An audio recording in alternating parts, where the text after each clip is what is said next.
রাষ্ট্রপতি মোহাম্মদ শাহাবুদ্দিন শিগগিরই পদত্যাগ করতে যাচ্ছেন, সরকারের একাধিক সূত্র এই তথ্য জানিয়েছে। এ নিয়ে দেশব্যাপী আলোচনা হচ্ছে। সেই সঙ্গে আলোচনা হচ্ছে কে হতে পারেন নতুন রাষ্ট্রপতি, সেই বিষয়টি নিয়েও। এই বিষয়ে কথা হবে আজকের প্রথম আলো নির্বাচিত খবরের এই আয়োজনে। আপনাদের সবাইকে স্বাগত জানাচ্ছি। আমি এস আল আরিফিন, আর আমার সঙ্গে রয়েছেন প্রথম আলোর chief of fast reporting Tipu Sultan. Tipu Sultan, আপনাকে স্বাগতম। ধন্যবাদ। টিপু সুলতান, আলোচনা হচ্ছে রাষ্ট্রপতি মোহাম্মদ শাহাবুদ্দিন পদত্যাগ করতে যাচ্ছেন। আসলে কি তিনি পদত্যাগ করতে যাচ্ছেন, আর কবে নাগাদ তিনি পদত্যাগ করতে পারেন? আরিফিন, আসলে আজকে আমরাও রিপোর্ট করেছি, প্রথম আলো লিড স্টোরি প্রিন্টে অনলাইনে গিয়েছে যে উনি পদত্যাগ করতে যাচ্ছেন শিগগিরই। তো এই খবর মোটামুটি নিশ্চিত, সরকারের উচ্চ পর্যায়ের একাধিক সূত্র থেকে আমরা নিশ্চিত হয়েছি। কারণ বঙ্গভবন কেন্দ্রিক যে আমাদের যোগাযোগগুলো আছে, যে সূত্রগুলো আছে, তারাও বলছে রাষ্ট্রপতি মানসিকভাবে প্রস্তুতি নিয়েছেন। তিনি তার সহকর্মীদের অধস্তন কর্মকর্তাদের বলেছেনও যে প্রস্তুতি নিতে ওনাকে বঙ্গভবন শিগগির ছাড়তে হবে। তো সেদিক থেকে বলা যায় যে ওনার পদত্যাগ অনেকটাই নিশ্চিত। তাহলে ওনার মেয়াদ তো আরও প্রায় 2 বছর রয়েছে। এই পর্যায়ে এসে যদি উনি পদত্যাগ করেন, সেটি আসলে তার পরবর্তী পদক্ষেপ কি হবে? আসলে উনি তো যে ক্ষমতাচ্যুত প্রধানমন্ত্রী শেখ হাসিনা নিয়োগপ্রাপ্ত রাষ্ট্রপতি বলবো, যদিও নির্বাচিত হয় পার্লামেন্টে। তো উনি যে এতদিন আছেন সেটা তো অনেক বেশি, যেখানে ওই সরকার গণ অভ্যুত্থানের মুখে পতন ঘটেছে, প্রধানমন্ত্রী দেশ ছেড়ে চলে গেছেন, তিনি এখনও আছেন। তো উনি যদি এখন পদত্যাগ করেন, স্বাভাবিক নিয়মে সংবিধান অনুযায়ী স্পিকার ভারপ্রাপ্ত রাষ্ট্রপতি দায়িত্ব পালন করবেন। পরবর্তীতে ক্ষমতাসীন দল নতুন যাকে রাষ্ট্রপতি নিয়োগ দেন, মনোনয়ন দেন, সেখানে সংসদে ভোটাভুটির মাধ্যমে হবে। আর যদি বিরোধী দল কোনো রাষ্ট্রপতি মনোনয়ন না দেন, সেক্ষেত্রে প্রার্থী না দেন, সেক্ষেত্রে বিএনপির মনোনীত যিনি প্রার্থী তিনি ধরে নেওয়া হচ্ছে যে বিনা প্রতিদ্বন্দ্বিতায় নির্বাচিত হবেন রাষ্ট্রপতি পদে। রাষ্ট্রপতি মোহাম্মদ শাহাবুদ্দিনের যখন নিয়োগ হয়েছে, তারপর থেকে আমরা শুনতে পাচ্ছিলাম নানান রকমের আলোচনা সমালোচনা ছিল তাকে নিয়ে। সেটা আসলে কেন?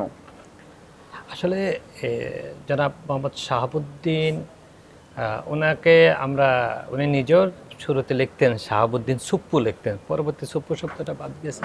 তো শাহাবুদ্দিন সাহেব যখন রাষ্ট্রপতি নিয়োগ পান, তখনই আসলে ওনার মনোনয়ন দেওয়ার পরে খোদ আওয়ামী লীগের ভেতরে একটা বিস্ময় তৈরি হয়েছিল যে হঠাৎ করে ওনাকে কেন রাষ্ট্রপতি করা হচ্ছে।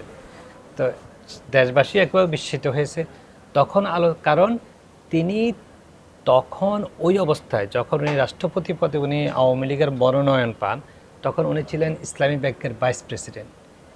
সেই ইসলামী ব্যাংকের তখন পুরো নিয়ন্ত্রণ ছিল আওয়ামী লীগ আমলের সবচেয়ে বিতর্কিত ব্যবসায়ী গ্রুপ অ্যাসালম গ্রুপের হাতে। অ্যাসালম গ্রুপের নিয়ন্ত্রিত আরও একটা ব্যাংকের তিনি তখন একটা দায়িত্বে ছিলেন, ইসলামী ব্যাংকে তো ছিলেনই। যার কারণে তাকে নিয়োগ দেওয়ার পর এরকম আলোচনাও সামাজিক মাধ্যমে নানাভাবে ছড়িয়েছিল যে এটা অ্যাসালমের রাষ্ট্রপতি কিনা, অ্যাসালমের প্রতিনিধি কিনা। পরবর্তীতে আওয়ামী লীগের বিভিন্ন সূত্রের সাথে কথা বলে আমরা জেনেছি, এবং গণমাধ্যমে পরবর্তীতে কিছু কিছু খবরও বেরিয়েছিল, এই শাহাবুদ্দিন সুপ্পুকে রাষ্ট্রপতি হিসাবে নিয়োগ বলেন, মনোনীত করা বলেন, নির্বাচিত করা বলেন, সেটা ছিল অনেকটাই শেখ হাসিনা তৎকালীন প্রধানমন্ত্রী এবং তার ছোট বোন শেখ রেহানার পছন্দের, তাদের দ্বারা নিয়োজিত, তাদের মনোনীত। আর এই দুজনেরই অত্যন্ত ঘনিষ্ঠ ছিলেন অ্যাসালম গ্রুপ, যার কারণে ওনাকে অ্যাসালমের প্রতিনিধি কিনা এই আলোচনার কারণে উনি ব্যাপক সমালোচিত ছিলেন। তারও আগে উনি ছিলেন দুর্নীতি দমন কমিশনের কমিশনার। তখনও উনি ওই দায়িত্ব পালনকালেও ওনাকে নিয়ে অনেক সমালোচনা ছিল, অনেক ওনার নৈতিকতা নিয়ে অনেক প্রশ্ন ছিল। তো এই জন্য বলা যায় যে আগাগোড়াই জনাব শাহাবুদ্দিনকে রাষ্ট্রপতি করার পর থেকে তিনি মানুষের মনে বিরাট বিস্ময় ছিল, সামাজিক মাধ্যমে নানা মাধ্যমে জনারণ্যে এটা নিয়ে ব্যাপক সমালোচনা ছিল। আচ্ছা টিপু সুলতান, তাহলে এখন প্রশ্ন জাগে যে এত সমালোচিত হবার পরেও বা পদচ্যুত শেখ হাসিনার এত ঘনিষ্ঠ হওয়ার পরও তিনি এতদিন টিকে গেলেন কিভাবে?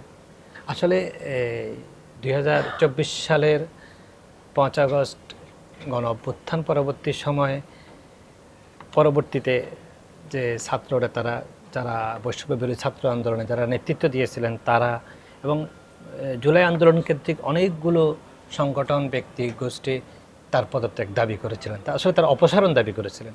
আপনি জানেন যে একাধিকবার বঙ্গভবন ঘেরাও হয়েছিল। তো তৎকালীন অন্তর্বর্তী সরকার হয়তো তাকে সরাননি সাংবিধানিক সংকট তৈরি হবে এমন কোনো আশঙ্কা থেকে। আপনি যদি দেখেন এই যে সর্বশেষ এই নতুন সংসদ ত্রয়োদশ সংসদের রাষ্ট্রপতির ভাষণ রীতি অনুযায়ী যেটা হয় সেটা কিন্তু বিরোধী দল বর্জন করেছে। তো সব মিলিয়ে আমরা ধরে নিচ্ছি যে অন্তর্বর্তী সরকার হয়তো সাংবিধানিক সংকট তৈরি হবে এই আশঙ্কা থেকে তাকে আর সরাননি।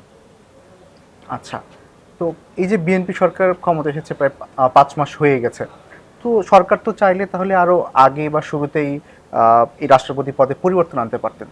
এটা অনেকেই ধরে নিয়েছিলেন বা প্রত্যাশিতও ছিল যে বিএনপি যখন সরকার গঠন করে গত ফেব্রুয়ারি মাসে স্বাভাবিকভাবে রাষ্ট্রপতি পদে দেশের সর্বোচ্চ সাংবিধানিক পদ, সেখানে তারা তাদের লোক বসাবে, পরিবর্তন আসবে। সেটা আসেনি প্রায় 5 মাস।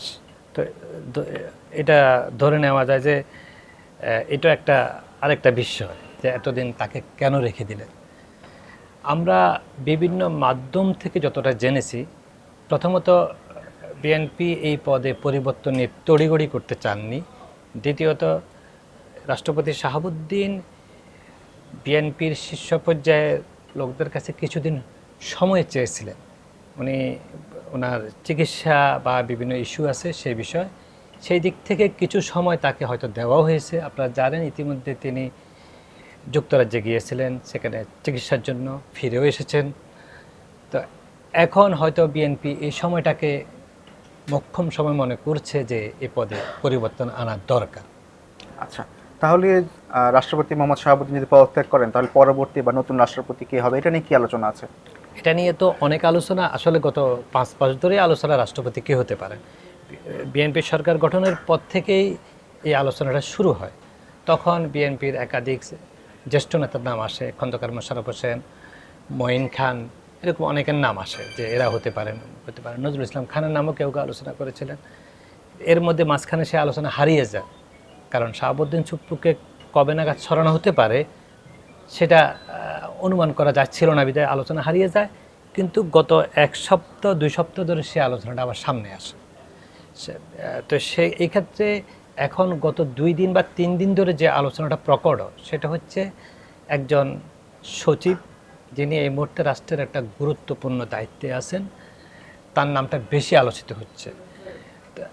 তো আমরা যদি নাম বলাও যায়, সামাজিক যোগাযোগ মাধ্যম নামটা এসেছে যে এখনকার যিনি ক্যাবিনেট সেক্রেটারি জনাব নাসিমুল গনি সাহেব, ওনার নামটা বেশি আলোচিত হচ্ছে।